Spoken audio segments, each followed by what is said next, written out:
मैं जा रहा हूँ दुल्हन से मिलने, जा रहा हूँ तैयार है। मैं क्या देखती हूँ, राज मोहब्बा में जुल्म हो रहा है, अन्याय है। लगती गरबुआ गोतनी फूला की, लगती गरबुआ गोतनी फूला की, सभी न पुत्रा हो गया अवतार, सुंदर बालक हो गा गोतनी फूला की। हो माना त घट जगा बेटा इंदला के यार, माना त घट जाएगा बेटा इंदला।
अभी मैं अपनी बादी की बुलाती हूँ।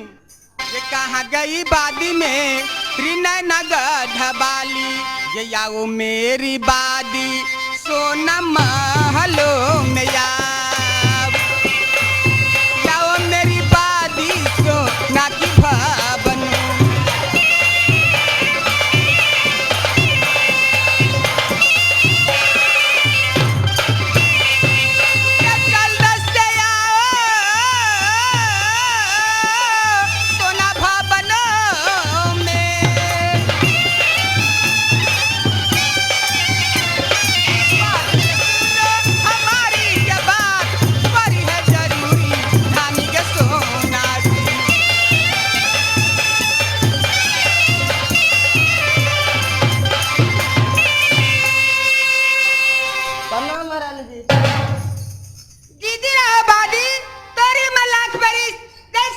गंगा की वैसे उम्र बढ़े तोहार बादी, मैं तुमको किस लिए बुलाई हूँ?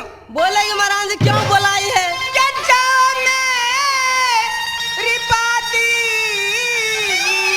क्यों नहीं महारानी जी? बंगला पर बादी। अच्छा महारानी। मेरे दे पर के बादला याद बोला, दे पर के बुला के बादी लाओ बंगला से।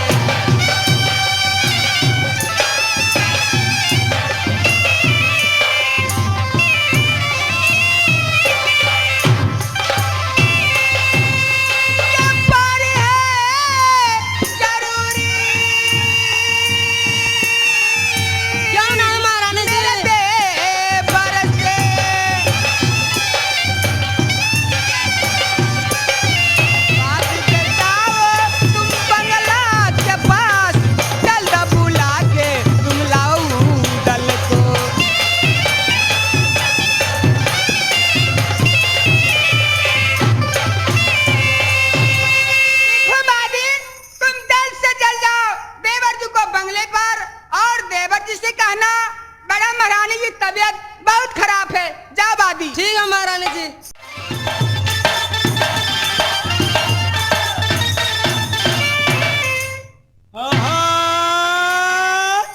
आने का कारण क्या हुआ मुंगिया?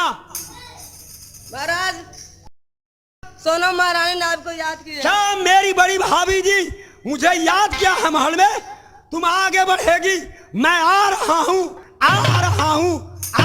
नहीं जाओ। नारी स्वभाव सत्य कवि कहेऊ, ऐ गुण आठ सराउर रहेऊ। चंचा नारी चाल से पारख, ईटा पारख लाले से। धान के लार पुआर से पारख, चतुर पारख बाते से। रेल के आगारी, अच्छा पलेक के बीमारी, अच्छा इस रांगन के तावेदारी। चार काम से जो पुरुष बच गया उसको नाम है खेलारी। देवा, यदि महल में नहीं जाऊंगा मेरी भाभी गाली देगी, तो जा रहा हूँ, भाभी महल में जा रहा हूँ, जा रहा हूँ। खबरदार है, बे ऑर्डर से कोई आओ तो सीधे डंडा चार्ज करेंगे। नाबाली, खुश रहिए देवर जी। बात क्या है, बात क्या है, बात क्या है? नाबाली, देवर जी, क्या बात हुई है? तुम बोलते ना हैं कुछ कोई नहीं। राजा दे बरताना है दिया है, ना कोई अंगुली दिया है देखा है, ना बोलोगी। मेरी बादी सेवा में चुकी है। देवर जी, भाभी जी, जिस दिन हम रहती दे बनगर नयना में, भैया सुबह चंद्र के दरबार, हे भैया जी जाते थे अब जंगल में। क्या बोली? तुमको भैया सुबह इंद्र जंगल में जाता था? हाँ देवर जी, सुंदर हरिणिया भैया सुबह चंद लाते थे, बनता कबाब दे बरनगर नयना में। खेती सदीन से आई दे बरहे तोर मोहबा में। देवर जी, भाभी जी, हे लगी है लाला सबा सोना जीरा में दे बरिया, लगी है लाला सबा देवर जी सोना जीरा में। हाँ देवर जी,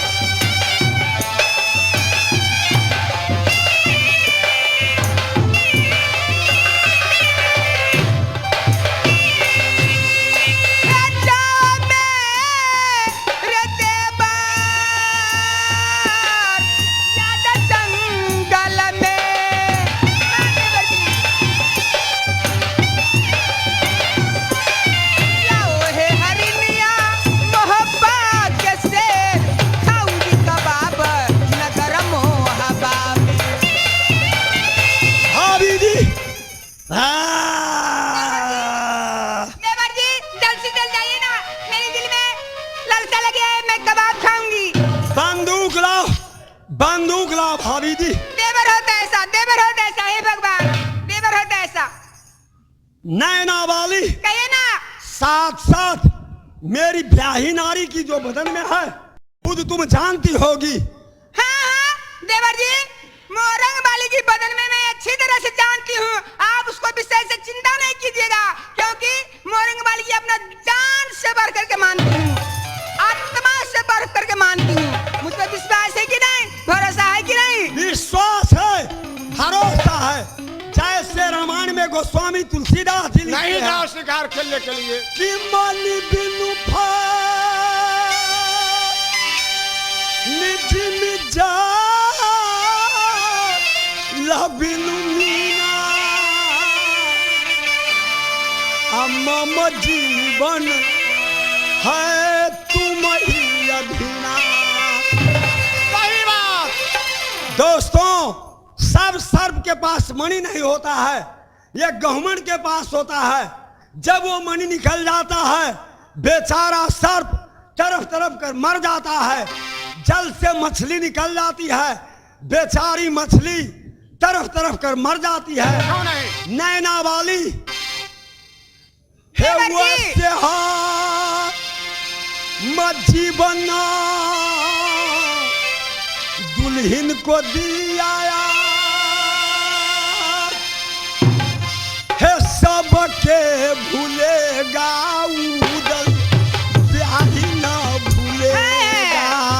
दुल्हन प्यारी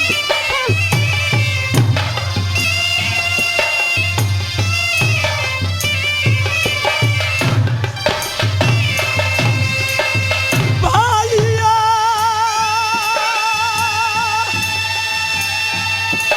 हो दुनिया में कोई न साथी तो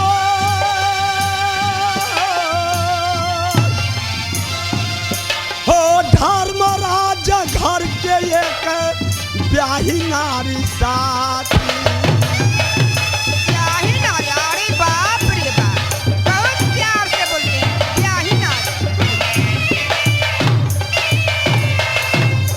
ये भैया सुनो दरभंगा के समाज हो उदल रमाना है जंगल को। जाइए जाइए, देवर होता है ऐसा, जाइए। खुश रहिए, खुश रहिए।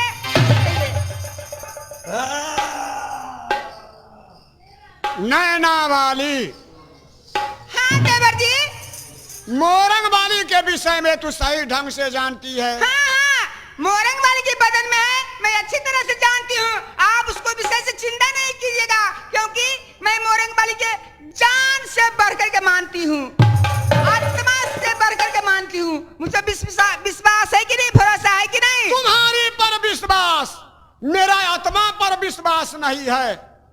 कब आगे उलट जाएंगे, कब पीछे उलट जाएंगे, मेरा अपना निज आत्मा पर विश्वास नहीं है, तो तुम्हारी आत्मा पर दुनिया वालों पर क्या विश्वास है? नैना वाली, कहिए ना। ध्यान पूर्वक से सुनेगी। जाके जो कोई गला काटेगा, जाके जो कोई गला काटेगा, अपने गला कटाएगा। धर्मदास विचार के कहथिन बदला कहीं न जाएगा। शिकार खेलने के लिए जंगल में जा रहे हैं। ग्वालिया रायफल के साथ ग्वालिया आ रायफल के है साथ।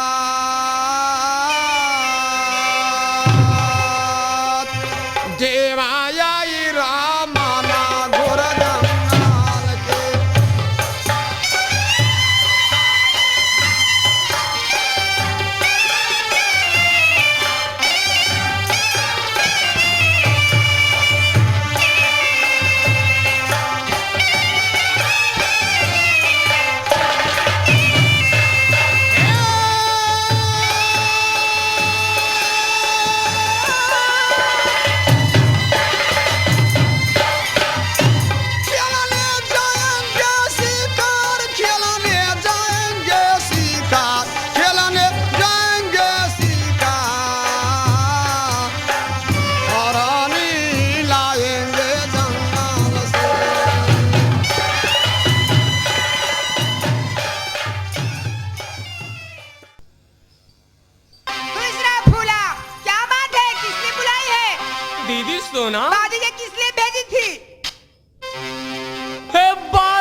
दीदी सोना, मुझे बदन में बहुत जोर दर्द हो रही दीदी सोना।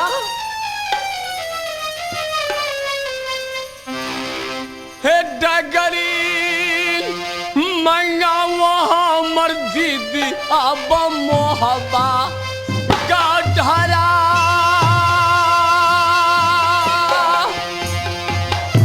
हे डगरी मंगा वहाँ मर्जी दी नगर मोहबा। देखो फूला, राज मोहब्बा में डगरी नहीं है, मैं तुमको कहाँ से डगरी बुला दूं? दीदी सोना, मोहब्बा में डगरी नहीं है दीदी। नहीं है डगरी, मैं तुमको कहाँ से डगरी बुला दूं? दीदी सोना, जिस दिन आपको मोहब्बा में बेटा इंदल को जन्म हुआ, आप डगरी कहाँ से मंगवाई दीदी? देखो फूला, मेरे बेटा इंदल कैसे पैदा हुआ? जिस दिन बेटा इंदल पैदा मेरे हुआ, सासू मेरी देवला डगरिन बनी थी फूलया। सासू मेरी देवला गे फूला डगरिन बनी।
दीदी सोना,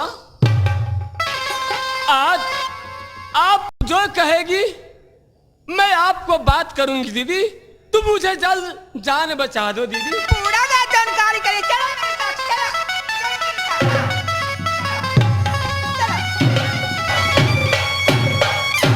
अरे बाप रे बाप, इतना सुंदर दुश्मन पैदा लिया है, इतना सुंदर है, क्या मेरे बेटा इंदल के मान नहीं रहेगा?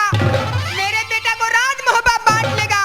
हे भगवान, मैं सोचती थी कि एक बेटा इंदल है, राज मोहब्बत में भोगेगा, लेकिन वो दुश्मन पैदा लिया है, आधा का हिस्सा वो दुश्मन ले लेगा।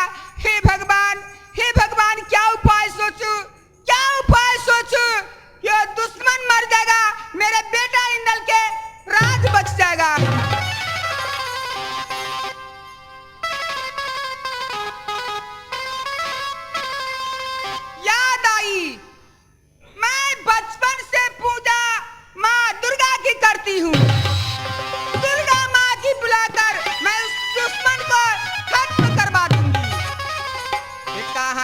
मैया में रिश्ता तो बहिन दुर्गा है कहाँ का कि मैया में रिश्ता तो बहिन दुर्गा है दर्शन दिखाओ जग जननी है दुर्गा माँ दर्शन दिखाओ माता दुर्गा नाग सोना की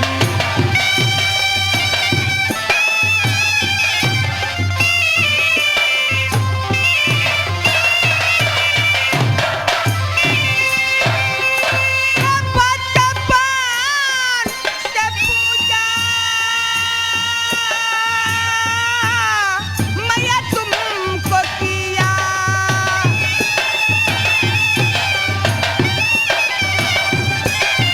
और है मुसीबत सोना की अब लौट जग जननी सोना की महलों में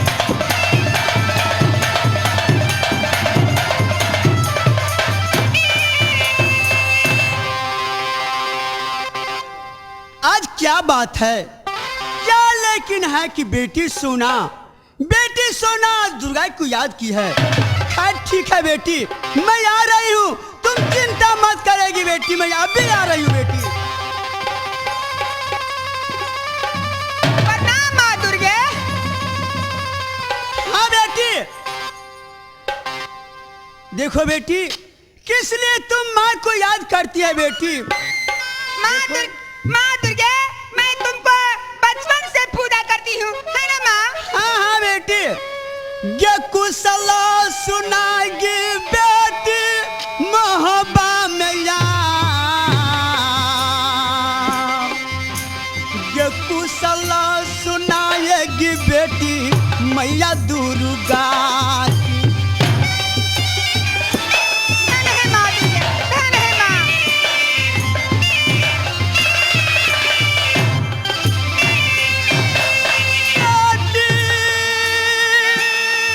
सुनेगी सोना मेरिया, ये क्या तुमको ढट गई ये बेटी शहर मोहब्बा।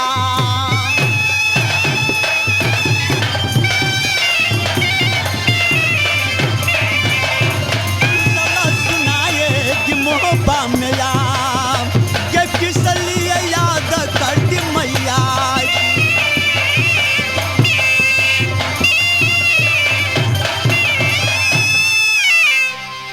क्या बात है बेटी? माँ दुर्गे, हाँ बेटी, मैं तुमसे कुछ नहीं मांग रही हूँ माँ, ना धन, ना दौलत, ना सोना, ना चांदी, कुछ नहीं मांग रही हूँ माँ। किस लिए माँ को याद करती है बेटी? माँ, मैं तुम्हारी बच्चन की भूखी हूँ माँ, आज मुझे बहुत- बच्चन दो माँ दुर्गे। क्या बच्चन? आज मैं माँ। तुमको बहुत खुशहाली में देख रही हूँ, तुम आज बहुत चंचल में है बेटी। क्या तुमको साथ में बच्चन में बनाओ बेटी? हाँ माँ, मुझे बच्चन दो माँ, इसके बाद मैं कुछ कहूँगी। खैर तुम बात को नहीं मानेगी बेटी, तो लो मैं बच्चन में बनाती हूँ बेटी। एक साथ दूसरा तेसर साथ अगर मैं तुमको कहल नहीं करूँ बेटी, ऐसे को नरक में पड़ू बेटी। जय है माँ दुर्गे, जय है माँ दुर्गे। माँ, हाँ बेटी, देखो माँ, आज मोहब्बत में बहुत खुशी है माँ दुर्गे। क्या खुशी है बेटी बताएगी? खुशी खुशी इसलिए है माँ कि देवर जी को महल में सुंदर पुत्र पैदा लिया है। क्या पुत्र पैदा हुआ? हाँ माँ, इसलिए खुशी है। तो ठीक है बेटी, अगर मोहब्बत में उधर बेटा को पुत्र पैदा हुआ, ये याद खुशहाली होगी मोहब्बत में यार, ये आनंद बधाइया बोलेगा मोहब्बत।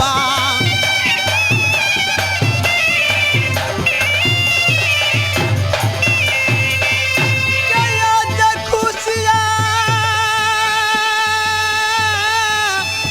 ये नगर मोहब्बत में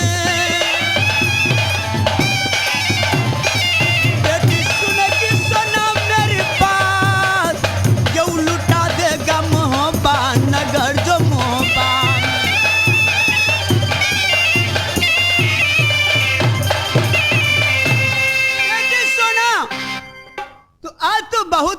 की बात है कि आज उधर शहर मोहब्बा में 3 शादी किया, लेकिन एक पुत्र पैदा नहीं हुआ था।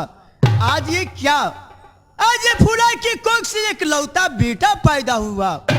बहुत खुशी की बात है बेटी। माँ दुर्गे, तुमको ये खुशी की बात है, तुमको ये तुम मोहब्बा लुटाओ, आनंद बधाई तुम बजा, पत्थर में भी तुम जलमा। हाँ हाँ, लेकिन सोना के लिए वो दुश्मन पैदा लिया है। वो दुश्मन मेरे बेटा इंदल के मार हटा दिया, मेरे बेटा के राज बांट लेगा, इसलिए वो दुश्मन को मैं देखना नहीं चाहती। ले जाओ उस दुश्मन को अपनी खप्पर में भूज करके खा जाना। क्या मैं खपर में नहीं सोना, ऐसे तुम बचा नहीं दूं। पत्थर पर तो भी जलमा है। क्या जो जो गसरम सोनया गसरम नयाती गसोनमा तुमको मोहब्बा।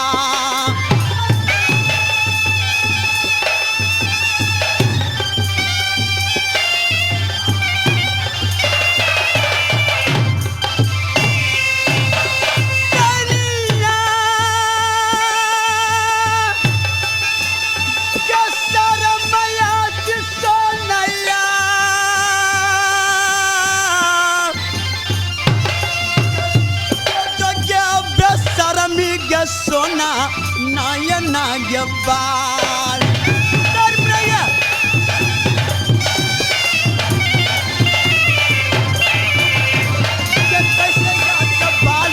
को खबर में भूलिया के उदला पुजारी के सोना या के दुर्गा।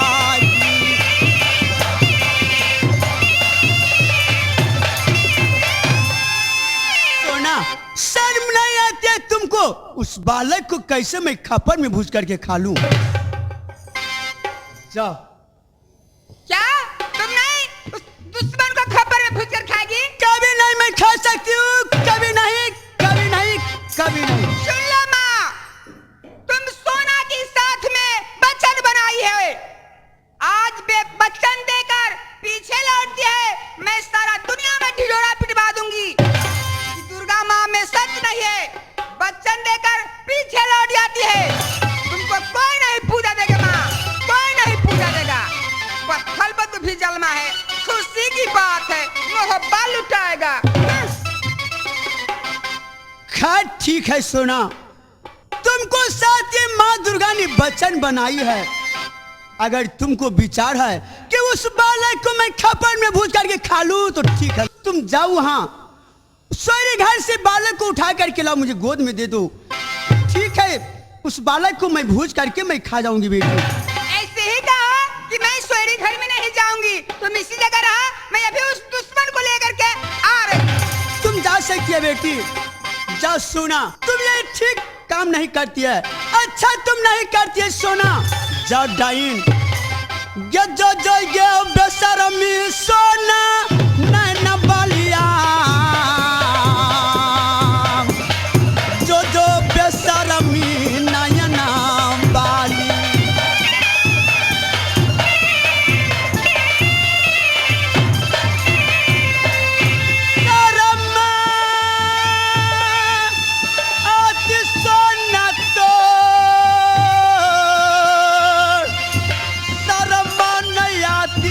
सोना नयना के बाल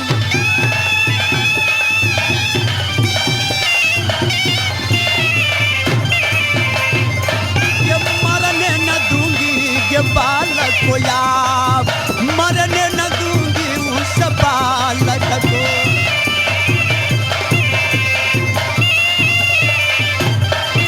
ठीक है सोना, तुम उस बालक को मारना चाहती है, दुर्गा बचाना चाहती है। मारने वाला को हाथ ऊंचा, लेकिन बचाने वाला को हाथ ऊंचा।